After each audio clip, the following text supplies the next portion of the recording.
A palavra Catupuri em Guarani significa habilidade, conhecimento, experiência. E se eu for falar, por exemplo, eu tenho experiência nisso, eu falaria desta forma. She Catupuri PAP. She Catupuri PAP. Que seria eu tenho experiência nisso. Reparem que o Catupuri está aqui e quer dizer experiência, conhecimento. Sou bom nisso, sou experiente.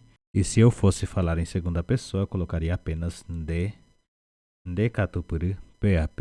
E se eu fosse colocar em terceira pessoa, ficaria assim, Rae I Catupuri PAP. Reparem que a letra I, neste caso, é a marca da terceira pessoa.